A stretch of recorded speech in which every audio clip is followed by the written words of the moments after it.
Noong 1878, si Daniel Plainview, isang tagahanap ng yamang mineral sa New Mexico, ay nakadiskubre ng posibleng mahalagang ugat ng mineral mula sa isang hukay. Nagtatrabaho si Daniel mag-isa sa gitna ng kagubatan sa ilalim ng napakahirap na mga kondisyon. Habang pinapasabog niya ang ugat ng mineral, nahulog siya at nabali ang kanyang binti. Bitbit ang sample ng pilak, gumapang siya palabas ng minahan at pinilit ang sarili patungong assay office kung saan siya binigyan ng sertipiko para sa pilak at ginto. Pinalawak ni Daniel ang minahan at lalo pang nilaanan ng puhunan para mas palalimin ang paghuhukay ng mineral. Pagsapit ng 1,902, natuklasan ni Daniel ang langis malapit sa Los Angeles at nagtayo siya ng sariling kumpanya ng pagbabarena. Sa simula, ang nakukuhang langis ay itinatabi muna sa isang hukay sa tabi ng balon at siya mismo ang nagdisenyo ng sariling oil rig para sa pagkuha ng langis. Matapos ang isang aksidente kung saan namatay ang isang manggagawa na nasa loob ng balon nang bumagsak ang rig, inampun ni Daniel ang naulilang anak ng manggagawa. Isang sanggol pa lamang ang bata at nilalagyan ni Daniel ng kaunting alak ang gatas nito upang mapatulog. Makaraan ang ilang taon, tinutukoy na ni Daniel ang bata na pinangalan ng HW bilang kanyang katuwang sa negosyo. Dahil dito, naipapakita niya sa mga posibleng mamumuhunan na isa siyang pamilyadong tao na nawalan ng asawa sa panganganak. Sa panahong iyon, ang balon ni Daniel ay nakagagawa na ng 2,000 bariles kada linggo, katumbas ng kita na $5,000 linggo-linggo. May 2 pa siyang balon na nasa yugto ng pagpapaunlad. Nilalapitan ni Daniel ang mga may-ari ng lupain na kamakailan lamang ay nakadiskubre ng langis at sinasabi niyang hindi siya umaasa sa mga kontratista sa pagbabarena. Ginagawa niya ito gamit ang sarili niyang mga tauhan. Ayon kay Daniel, isa lamang sa 20 naghahanap ng langis ang nagiging matagumpay, ngunit dahil sa kanyang koneksyon at karanasan, kaya raw niyang maglabas ng langis sa loob lamang ng 1 linggo matapos mapirmahan ang kontrata. Nag-aalok siya ng 16.67% royalty mula sa lahat ng kita at ng bonus na nakatali sa dami ng produksyon. Noong 1911, nilapitan si Daniel ni Paul Sunday na nagsabi sa kanyang may langis sa ilalim ng kanilang lupain sa Little Boston, California. Kasama ni Daniel ang kanyang kanang kamay na si Fletcher Hamilton. Ibinunyag din ni Paul na bumibili ng mga sakahan sa lugar ang Standard Oil at nagpakita siya ng mga datos na nagpapatunay na may langis sa kanilang lupain. Tumanggap si Paul ng $600 kapalit ng impormasyong ito at ng address ng kanilang bukirin. Nagpunta si Daniel at HW sa bukirin. Nagkunwaring nangangaso ng pugo at nagkakampo. Sa ilalim ng pagpapanggap, isinagawa ni Daniel ang kanyang pagsusuri sa lupa. Nakakita siya ng mga palatandaan ng langis sa ibabaw at batid niyang mas marami pa ang nasa ilalim. Plano niyang magtayo ng pipeline patungong baybayin upang makaiwas sa mataas na gastos sa pagpapadala. Sinubukan ni Daniel bilhin ang lupain sa murang halagang $3,700 sa paniniwalang hindi pa alam ng pamilya na may langis na roon. Ngunit humarap sa kanya ang kakambal ni Paul na si Eli na humihingi ng $10,000 para sa simbahan kung saan siya ang pastor. Ayon kay Eli, alam niyang may langis sa kanilang bukirin at mas mababaw pa ito kaysa sa inaakala.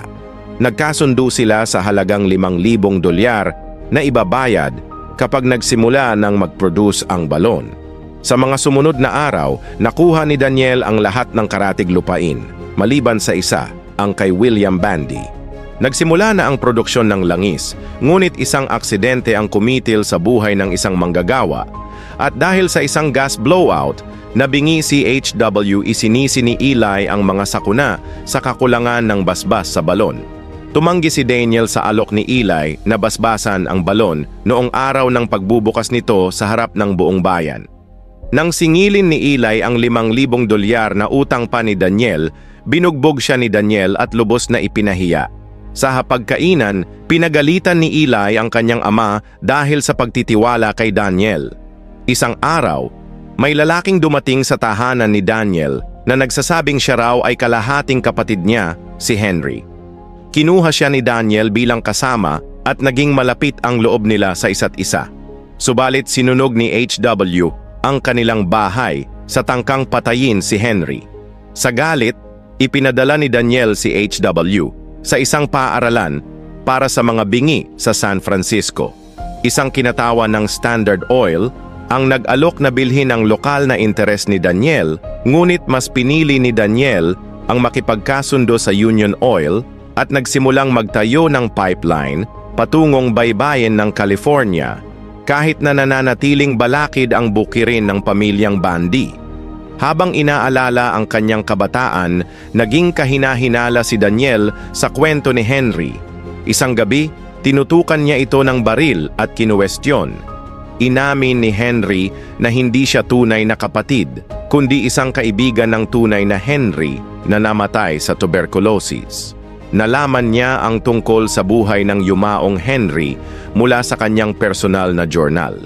Sa labis na galit, pinatay ni Daniel ang impostor at ibinaon ang katawan nito.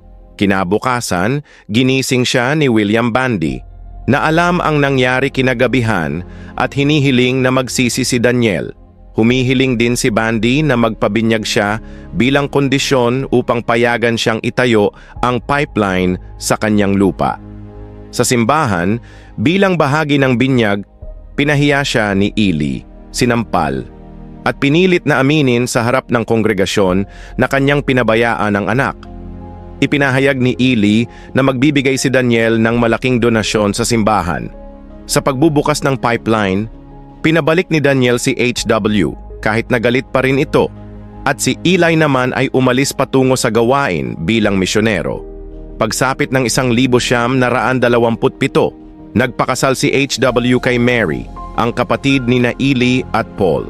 Si Daniel, na ngayoy lubos ng mayaman ngunit nalululong sa alak, ay namumuhay bilang isang mapag-isa sa isang malaking mansyon.